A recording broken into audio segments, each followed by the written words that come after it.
Hi friends, அனைவருக்கும் வணக்கங்க. இன்றைக்கி வந்து ஈவினிங் டைம் பால் கறந்தேன். அதாவது பொழுதோட டைம் பால் கறந்த வீடியோ தாங்க இது. இந்த வீடியோ மூலமாக வந்து ஒரு சின்ன தகவல் மட்டும் உங்கள்கிட்ட ஷேர் பண்ணிக்கிறேன். ஒரு கமெண்ட்டில் வந்து ஒருத்தர் கேட்டிருந்தார், ஒரு கிலோ புண்ணாக்கு 65 ரூபாய்க்கு விற்கிது, இப்படியே போட்டால் எப்படி ஆகுறது, சாணி கூட மிஞ்சாது அப்படின்னு சொல்லி கேட்டிருந்தாரு. அதுக்கு நான் விளக்கம் சொல்லிடுறேன். ஒரு கிலோ புண்ணாக்கு 65 ரூபாய்க்கு விற்கிது தான். அதை வந்து நீங்கள் அளவுக்கு அதிகமாக கொடுத்தீங்கன்னா அது செனை பிடிக்காமல் போயிடும். எந்த புண்ணாக்குமே அளவுக்கு அதிகமாக கொடுத்தீங்கன்னா மாடு செனை பிடிக்காமல் போயிடும்.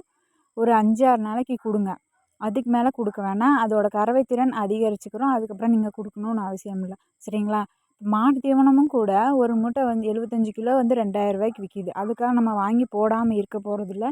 அதை வாங்கி போட்டால் தான் மாடு தண்ணி குடிக்குது, அதனால தான் பால் கறவை அதிகரிக்குது அப்படின்னு சொல்லி சொல்கிறோம் இல்லைங்களா?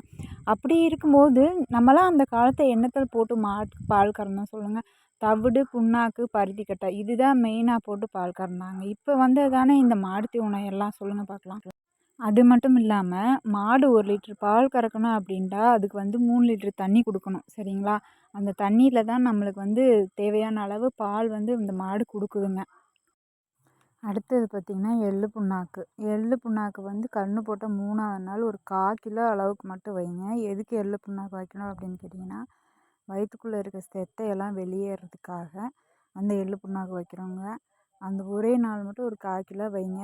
அப்புறம் வந்து மாடு ஊசி போட்டிருக்கீங்க அப்படின்ட்டா அந்த எள்ளு புண்ணாக்கு, இந்த உளுந்தம்புட்டு இதெல்லாம் வைக்காதீங்க. அதெல்லாம் வச்சிங்க அப்படின்ட்டா வயிற்ற கழுவிட்டு வந்துடும், செனை நிற்காது. அதே மாதிரி தாங்க புண்ணாக்கும், அது வந்து கொழுப்பு சத்து அதிகமாகவும் கொஞ்சம் பால் கறவைக்கு வந்து யூஸ் ஆகிற அந்த புண்ணாக்கு அது வந்து கண்டிப்பாக வந்து யாரும் நிறையா கொடுக்காதீங்க. இந்த மாதிரி கன்று மாடுகளுக்கு ஒரு 5-6 நாள் வைங்க, போதும், சரிங்களா? அப்புறம் அடுத்து என்ன பேசலாம் அப்படின்ட்டு அடுத்த வீடியோவில் சொல்லுங்கள்.